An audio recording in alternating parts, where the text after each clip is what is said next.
let's talk. I want to tell you exactly how I feel. It's so important to me as a host of this channel to be just direct and tell you exactly what's going on. Even if it's not popular, I'd rather be honest. So let's talk. I recognize, and some could say that I'm at an awkward transition, an awkward crossroads with my hairstyle. And I'm okay with that. I'm embracing that.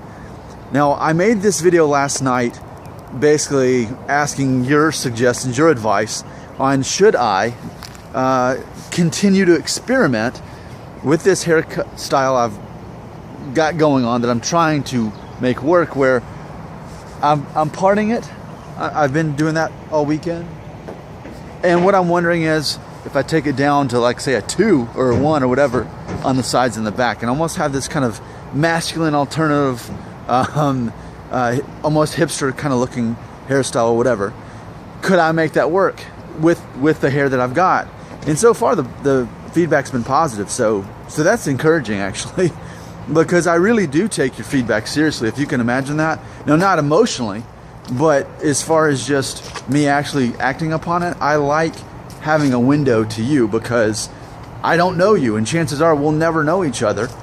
And I can't see you, but you can see me, and that works for me. I like how anonymous the viewership is, because I can get honest feedback. And granted, it can be polarizing, but I look at the middle and figure out what reality looks like from that.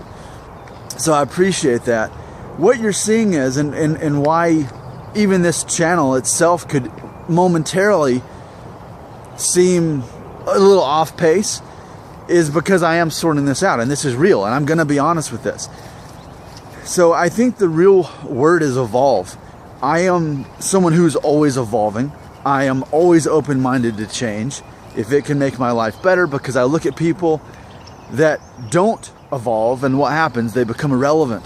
And becoming irrelevant is one of the worst things I can imagine happening to me. So I guess the irony is you have to always be open to evolving so that you are relevant, which means you're going to take risks, and in taking risks you can momentarily become irrelevant as you're transitioning. And perhaps this is the epitome of that point. Now imagine we can fast forward 3 or 4 weeks from now to where I have got it shorter on the sides and the back, and I've made this proposed hairstyle a reality, and people like it, and I get rave reviews. And even though the buzz cut fans aren't happy because I still haven't buzzed it off at a number 1 all over, still though I have experimented, I've explored, and I've found something that works. I think that's something that fundamentally is important to me on this channel, is showing at a Norwood 3 what can we do with that, other than just buzzing it off, and other than just having the bangs that fall over. What else can we do? I think it's important, and I think it's helpful.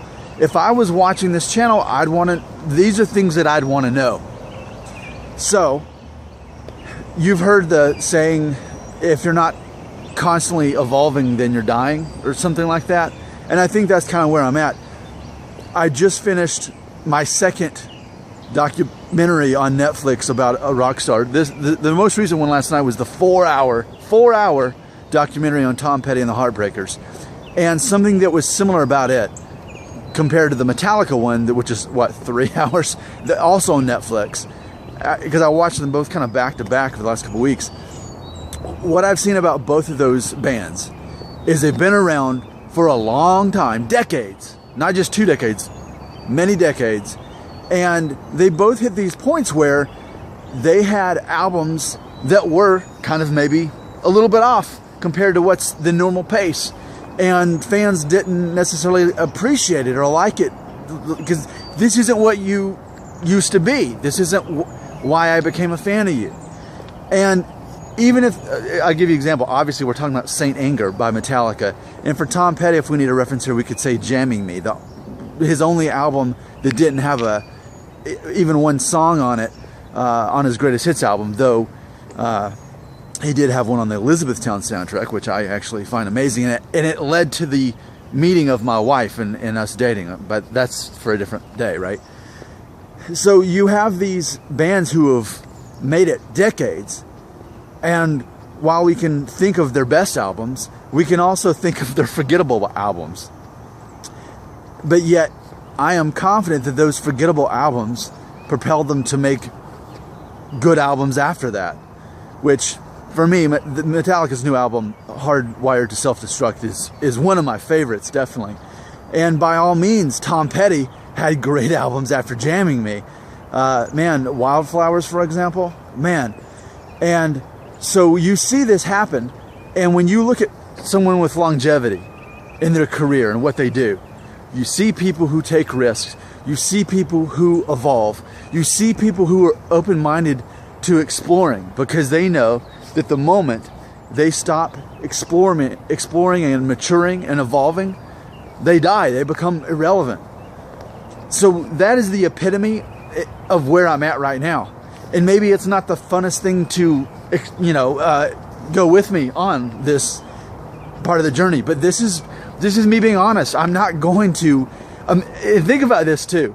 What if this channel, I did cater to that part of my crowd who just says, buzz it off, man, buzz it off, number one all over, buzz, oh yeah. If I cater to that, I'm actually curious of how this channel could have evolved and matured, because what would it be other than me saying, hey, buzzing your hair off at a number one all over is liberating. It gives you confidence, and confidence is more important than hair loss.